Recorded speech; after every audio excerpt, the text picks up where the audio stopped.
오늘은요, 빛의 자녀들 이런 제목입니다. 우리가 이 빛과 어둠은요, 성경에 자주 언급한 아주 중요한 말씀이죠.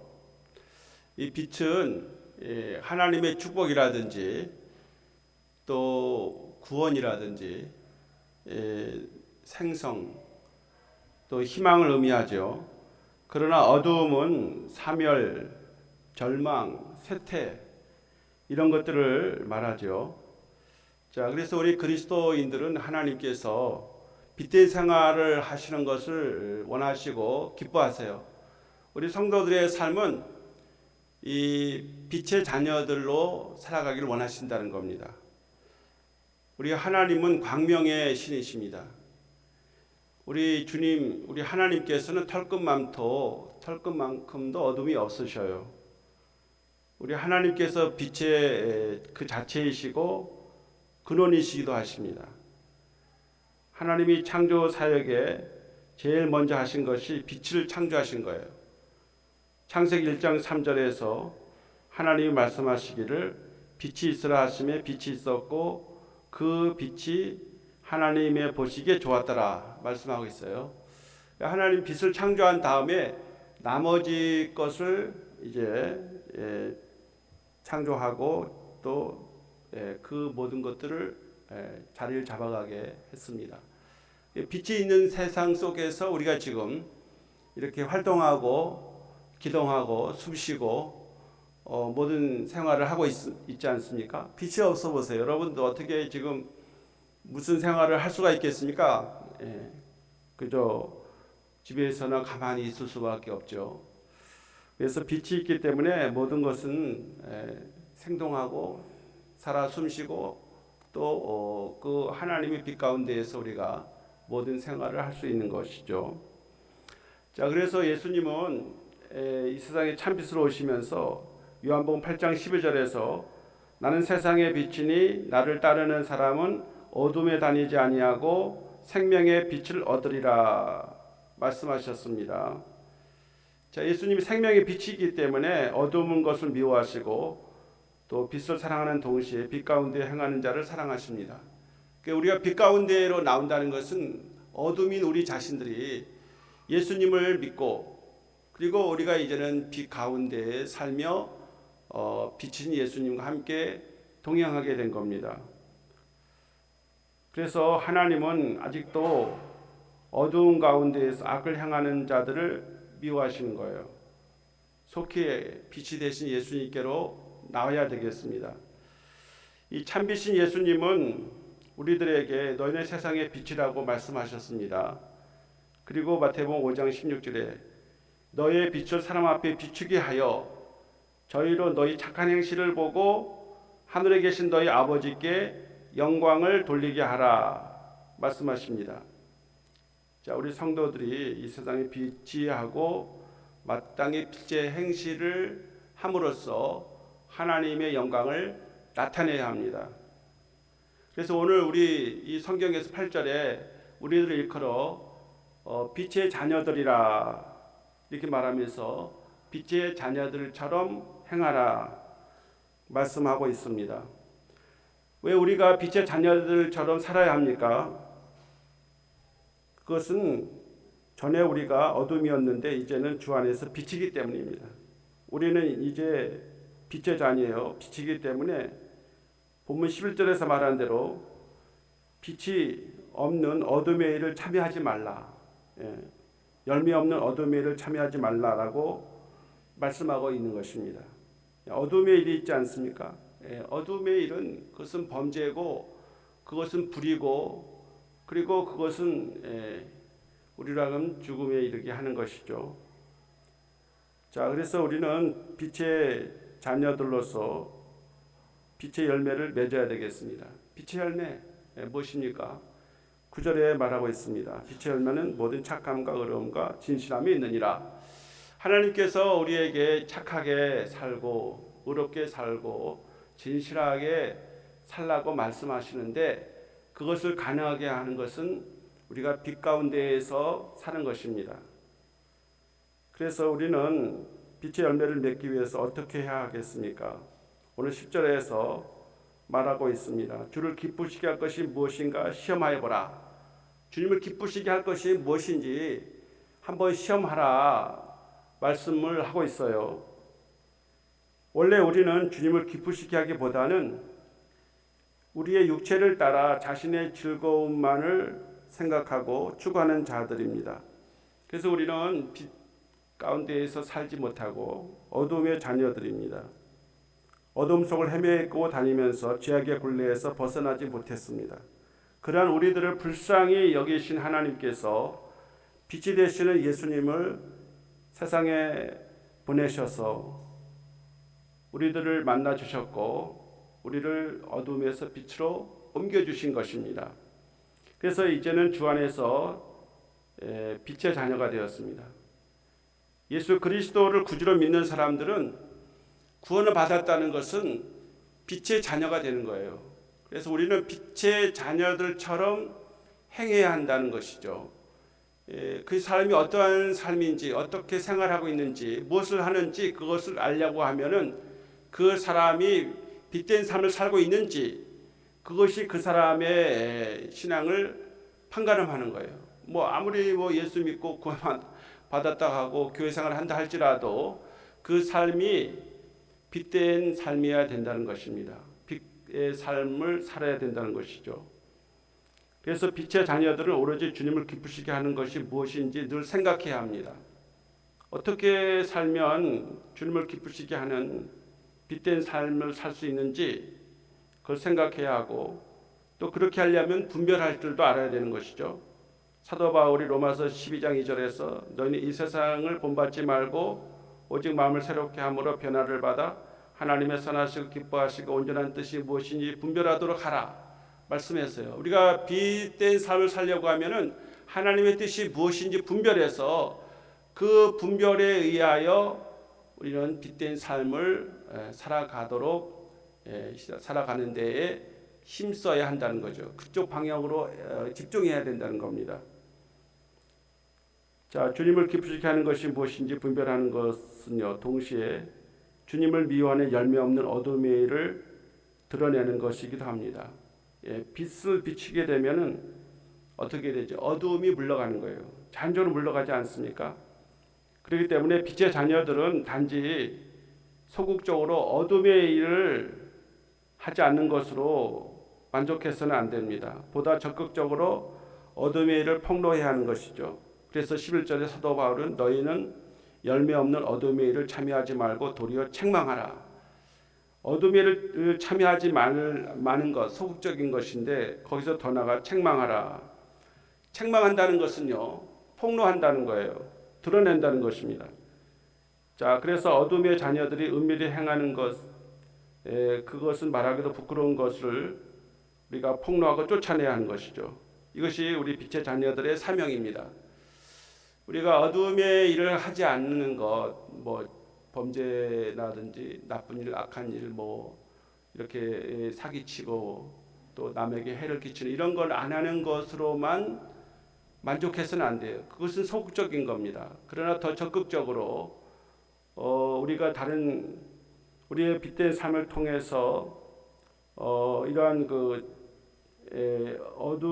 열매 없는 어둠의 일들을 책망해서 폭로하고 드러내야 한다는 것이죠. 자, 그래서 이 빛의 삶을 산다는 것은요, 이 무지의 어둠을 쫓아내는 것입니다. 무지의 어둠이죠. 자, 예수 그리스도께서 이 땅에 오셔서 하나님의 진리를 선포하시고 죽어가는 심령들에게 진리의 빛을 비춰주셨어요. 그 진리의 빛, 생명의 빛을 누구에게 그것을 맡겼습니까? 예수님을 따르는 제자들에게, 예수님의 종들에게 우리에게 복음의 빛을 전하라고 우리에게 사명을 부여하셨어요. 그래서 무지한 가운데 죽어가는 이러한 심령들을 살려내라고 말씀하는 것이죠. 우리가 잘 아는 대로 1885년 4월 5일에 이 감리교 아펜설러 부부와 언더우드가 인천 제물포항을 통해서 한국에 들어왔어요. 그때 그들이 하는 일성이 뭐냐면 이 조선 어두움에 있는 이 백성들을 하나님이여 이 복음의 빛으로 말미암아 이들을 구원하여 주시옵소서. 이렇게 그들이 기도하면서 제물포항으로 들어왔던 것이죠.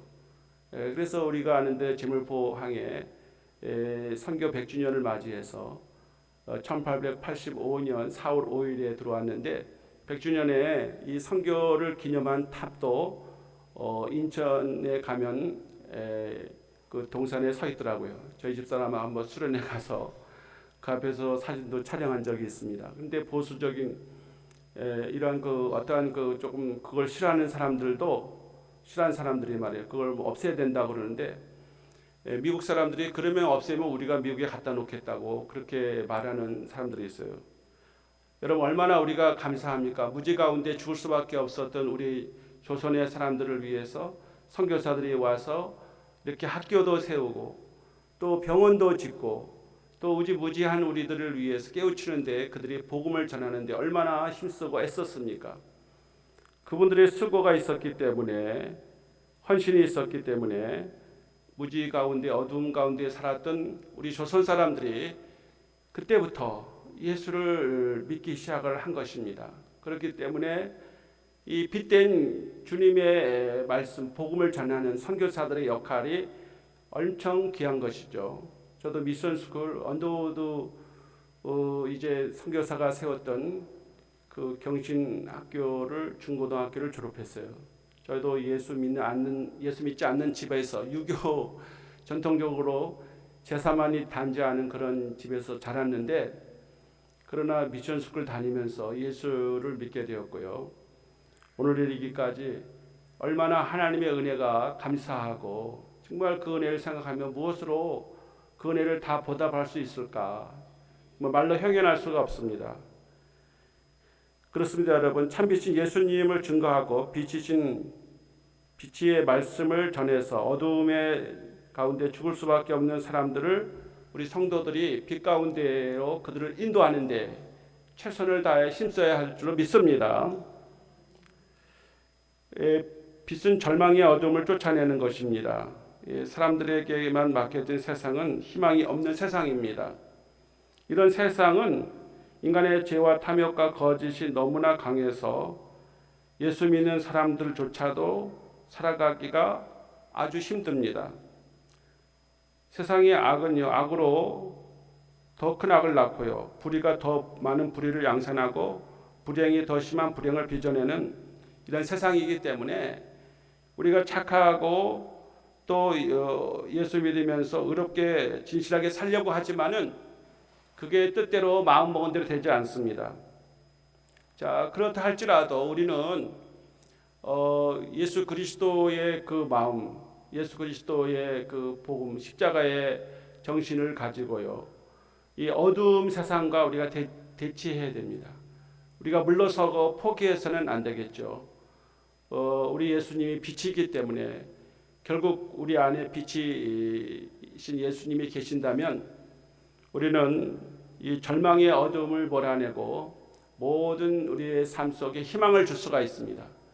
이 희망의 우리 이러한 삶을 얼마나 사람들에게 기쁘고 즐거운 것입니까? 세상에 가장 유익한 것은요, 희망이라고 그래요. 그래서 죽어가는 사람에게 당신은 이제 소망이 있습니다, 희망이 있습니다 늘 말해야 돼요. 설령 우리가 불치의 병, 우리가 암이라든지 뭐 고칠 수 없는 병에 신음하고 있는 사람일지라도 그러한 사람들을 당신이 이제 수명이 6개월 남았습니다. 길면 6개월이고 뭐 한 1년 정도 살 것입니다. 이라고 할 때 사람들이 절망에 빠지면요 6개월도 못 살아요. 며칠도 못 살고 죽는 사람도 있습니다. 그런 사람들이 한둘입니까, 여러분? 그러나 희망이 있으면 그 6개월이나 1년 산다는 사람들이 3년도 살고 5년도 살아요. 또 어떤 사람은 또 병도 고쳐서 승리해서 살아갑니다. 그래서 굉장히 중요한 게 뭐냐면 희망을 주는, 또 우리에게 그 삶의 의미가 있고 내가 살아서 이것을 해야 된다라고 하는 그러한 확실한 분명한 목표가 있다라고 하면, 꿈이 있다라고 하면은 하나님은 우리를 쉽게 이 세상에서 데려가지 않습니다. 우리가 할 일이 있고 특별히 어두운 가운데에서 절망하는 사람들에게 희망을 주기 위해서 산다라고 하면은 우리의 할 일은 너무 많은 것이죠. 그래서 여러분들이 살아갈 때 다른 사람들을 절망시키거나 말이죠. 해도 소용없다 이렇게 말하거나 그러면 안 됩니다. 저는 노예에서 이렇게 노예 일을 할 때에도 다른 사람들이 법을 적용해서 뭐 안 된다 하지 말라 이렇게 할 때 무슨 소리 하냐 이거 지금 하려는 사람에게 희망을 주고 하게끔 하고 밀어서 어떻게든지 해보라고 해야지. 저는 다 뒤집는 일을 많이 합니다. 안 된다고 그러면 다 뒤집어요. 무슨 소리 하고 있냐 지금. 하게끔 하고 말이 소망을 주고 해보라고 하고 이래야 뭐가 되지 않냐고. 사실 제가 좀 무대포적인 면이 없지 않아 있지만은 저는 사실은 희망을 주고 살려내는 일을 우리 믿는 사람들이 예수 믿는 사람들이 해야지. 그게 주님께서 우리에게 맡겨주신 빛의 사명이 아니겠냐. 저는 그렇게 생각합니다. 제 생각에 여러분 틀리지 않죠? 여러분도 정말 어떠한 사람에게 어려움과 고난과 시련이 있다 할지라도 야 그런 거 아무것도 아니다. 그거 예수 믿으면 다 이겨나갈 수 있고 헤쳐나갈 수 있고 주님께서 우리에게 희망과 기쁨과 우리에게 축복을 주시는 하나님이 아니시냐. 그것이 우리에게 다른 사람들에게 희망을 주는 것이고 다른 사람들에게 빛을 증거하는 삶인 줄로 믿습니다. 우리 하나님께서 우리에게 빛의 열매를 맺게 하십니다. 그 빛의 열매는 세 가지 아닙니까? 착함과 의로움과 진실함입니다. 여러분, 이 빛의 열매가 착함인데 착함은 무엇입니까? 착함은 곧 하나님의 성품 중에 하나입니다. 하나님은 선함과 인자하심이 영원하신 분이십니다. 하나님의 착함이 영원하세요.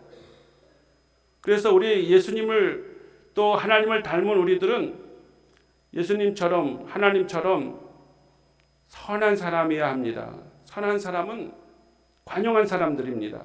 모나지 않는 사람이에요. 이기적이지 않고 자기 중심적이지 않는 사람입니다.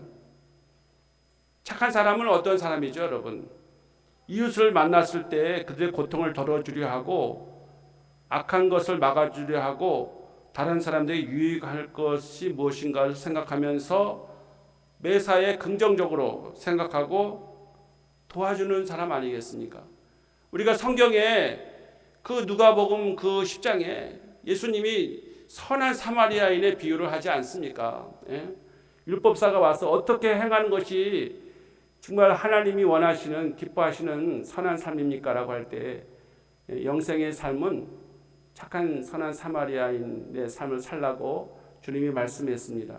제사장이나 레위인이나 하나님을 안다는 사람들이 그 죽어가는 그 사마리아에서 실망하고 죽어가는 사람을 버려두고 갈 때에 그 예수도 오늘날 말하죠. 예수도 믿지 않는 그 사람이 그 죽어가는 강도 만나 죽어가는 그 사람을 살려내기 위해서 응급처치하고 말이죠. 그리고 자기의 나귀에 태워서 주막으로 데려가서 그 상처를 싸매어주고 고쳐준 다음에 그리고 그 사람을 돌보라고 2데나리온을 주면서 더 치료해주고 나중에 더 부비가 들면 돌아와서 내가 더 갚겠노라고 말할 정도로 그렇게 선함을 베풀고 있지 않습니까? 주님께서 영생이 뭐냐? 너도 그와 같이 행하라고 주님이 말씀을 하셨습니다. 사랑하는 성도 여러분, 우리는요 이 빛의 열매가 착함입니다. 이 착한 사람을 여러분들이 주위에서 쉽게 만날 수 있을 겁니다. 그분들은 용기도 없고 자기를 잘 드러내지도 아니하고 그러지만 항상 다른 사람들의 그 어려움을 묵과하지 아니하고 무엇이든지 도와주려고 하고 도와주지 못하면 기도하려고도 하고 말이죠. 위에서 기도해 주는 거 얼마나 그 고마운 일입니까? 우리 성도들은 우리 그리스도인들을 만날 때 그리스도인들은 다른 사람 만날 때 그들을 서서히 감화시켜야 합니다. 착하지 않고 부정적인 사람들도 다른 사람을 접촉하게 되면 그 사람에게 물들어서 악하고 나쁜 성향의 사람으로 만들어갈 수가 있습니다. 그러므로 우리는 다른 사람을 만났을 때 뭐 말로는 복음을 전하지 않는다 할지라도 우리가 그들을 진정으로 사랑하는 마음으로 선을 베풀면 전도도 되는 것입니다. 이 아프리카에 가서 복음을 전하기 위해서 그 의사로서 병원을 차려 선교했던 수바이처 박사가 있습니다. 이 수바이처 박사의 조수가 하나 있었는데 다카스코라고 하는 일본 사람이에요. 이분은 일본 제국대학 법과를 졸업하고 의과대학도 공부한 아주 철저한 불교신자였어요. 근데 이 사람이 수바이처의 헌신에 감명을 받아가지고 아프리카로 들어가서 수바이처를 도왔습니다. 자, 그런데 오래 있어도 예수 믿으라는 소리를 듣지 못했습니다. 이 철저한 불교인이었던 이 다카스코는 참지 못해서 물었습니다. 박사님, 기독교로 개종하고 싶습니다. 저에게 세례를 줄 수 없겠습니까? 이렇게 말하는 거예요. 그때서야 비로소 이 슈바이처가요, 이 다카스코에게 세례를 주었습니다. 이 슈바이처는 말로 전도하지 않았고요, 행동으로 전도했던 것이죠. 자, 이렇게 행동을 통하여 보여주는 것이 빛의 자녀들처럼 행하는 삶입니다. 뭐 말만 여러분 잘함으로 되는 게 아닙니다. 말은 못해도 그의 삶 전체가 이렇게 복음을 전하고 있는 빛을 발하는 삶을 산다면 우리가 살고 있는 자녀들도 변화시킬 수가 있고요, 우리의 가족들도 친지들도 전도할 수가 있고, 생명부지의 사람들도 우리의 그런 모습을 보고 전도가 되는 것입니다. 우리는 어떻게든지 예수 그리스도를 닮아서 착한 삶을 살도록 힘쓰는 여러분과 제가 되기를 소망합니다. 빛의 두 번째 열매는 의로움입니다. 의로움이란 법적인 개념을 가지고 있어서 아주 그 준행하는 범위가 좁습니다. 우리에게 있어서 판단의 기준이 바로 하나님의 법, 하나님의 말씀 이해합니다. 결코 자기의 편견이나 선입관을 가지고 판단하지 않아야 합니다. 눈치나 경험으로 사람을 판단하지 않습니다.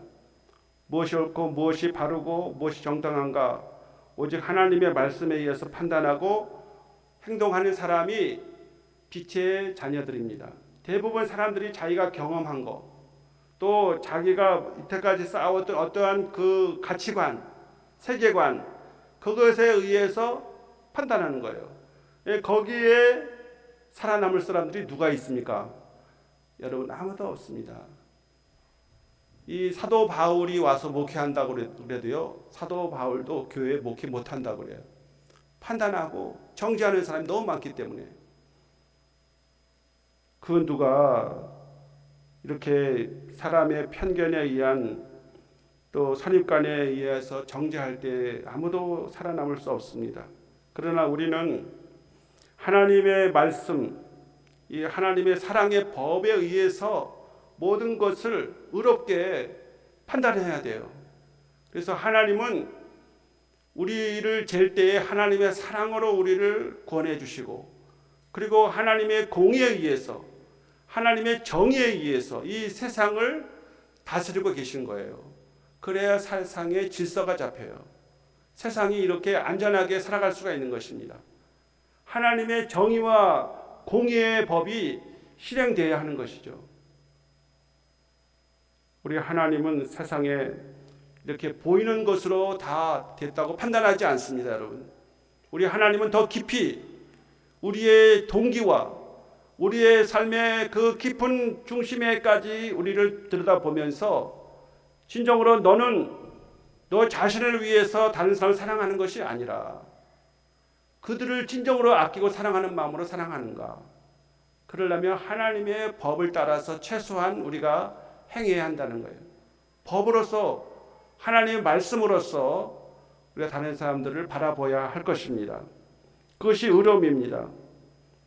빛의 자녀들이 이 땅에 살아갈 동안 적당하게 살아서는 안 됩니다. 한마디로 인간적인 불의한 수단을 동원해서는 안 된다는 겁니다. 처세술에 능해한다는 것은 진정한 예수 믿는 사람들의 삶과는 거리가 먼 것이에요.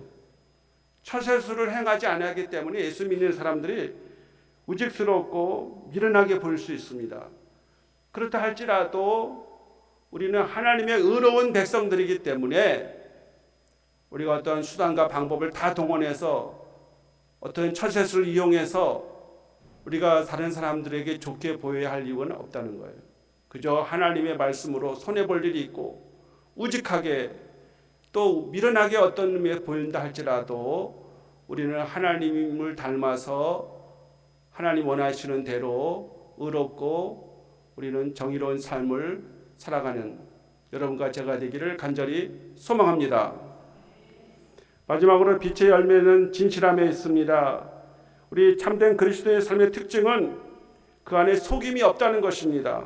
감추인 것이나 숨긴 것이나 정직하지 못한 것이나 위선적이고 외식적인 것이 없다는 것입니다. 하나님의 진실이 그에게 들어가 그를 사로잡고 있기 때문입니다. 불의한 세상에서 성도들의 말 한마디면 보증수표보다 더 신임을 받아야 한다는 것이죠. 이 제1번인 교회의 성도들이 숫자는 매우 적습니다. 그러나 그들의 진실성은 자타가 공인할 정도라고 합니다. 교회의 장로가 보증을 설 때는 담보가 없어도 은행에서 그대로 융자해 줄 정도라는 거예요.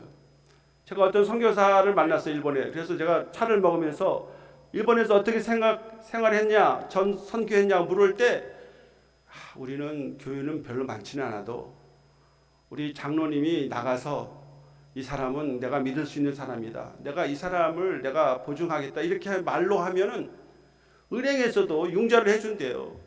아니 저 암흑의 그 장로님이 이 사람을 보증한다고 하니까 그 뒤에는 저들이 하나님이 있지 않느냐, 하나님 있는 사람이 거짓말하면 되겠느냐 라고 하면서 자기 장로가 가서 누구를 이렇게 그 신변이라든지 그 재산상의 모든 문제에 대해서 보증을 하게 되면은 다 인정해 준다는 거예요. 그렇게 공신력이 있습니다, 여러분. 그렇게 가능한 것은 그들이 진실하기 때문입니다. 오늘 이제 말씀을 마치려고 합니다. 우리 성도들은 빛된 삶을 통해서 하나님을 기쁘시게 해야 됩니다. 이 세상이 어둡기 때문에 우리가 예수 믿는 사람들은 예수님이 참빛이 내 안에 들어오면 우리는 그 빛을 받아서 다른 사람들에게 그 빛을 비추면서 살아야 됩니다. 그 빛은 아까 말씀드린 마태복음 5장 16절에 말한 대로 너의 빛을 사람들에게 비추게 하여 착한 행실을 통해서 하나님께 영광을 돌리라고 했습니다. 그래서 우리가 하나님께 영광을 돌리는 빛의 삶은 착함과 의로움과 진실한 삶입니다. 이 삶은 이렇게 살려고 해서 사라지는 게 아니라 예수 그리스도가 내 안에 살아 역사하고 계시다면, 하나님의 말씀이 내 안에 살아 역사하고 계시다면, 내가 그 말씀과 함께 붙들고 산다라고 하면 우리의 삶은 빛의 열매를 당연히 맺어지게 된다는 것입니다. 착하게 사라지게 되는 것. 다른 사람이 볼 때 착한 것이죠. 내가 스스로 착하다고 할 수는 없는 것이고, 다른 사람이 보기에 하나님 보시기에 착한 것이고, 그리고 진실로 의로워야 되는 것이고, 그리고 진실해야 되지 않겠습니까? 우리가 크고 그 많은 일을 하지 못한다 할지라도 하나님은 우리에게 이 빛된 삶을 통해서 하나님이 영광을 받으시고, 그리고 이 세상, 어두운 세상은 살만한 세상으로 만드는 데에 우리 예수 믿는 사람들이 그 사명을, 그 일을 감당하는 우리 한 사람 한 사람이 되어줄 수 있기를 간절히 소망합니다. 기도합니다. 하나님 아버지 감사합니다. 오늘도 하나님께서 우리가 빛의 자녀들이라고 했습니다. 전에는 어둠이었는데 이제는 주 안에서 빛이 되었습니다. 빛의 자녀들처럼 살아갈 수 있도록 은혜를 주시고 힘을 주시고 능력을 주시옵소서. 그래서 빛의 열매 착함이 드러나게 하시고 의로움이 나타나게 하시며 진실함을 통해서 세상에 하나님의 있음을, 하나님이 이 땅을 섭리하고 역사하고 있다는 사실을 우리 그리스도인들 빛된 삶을 통해서 나타날 수 있도록 축복하여 주시옵소서. 예수 그리스도의 이름으로 기도합나이다. 아멘.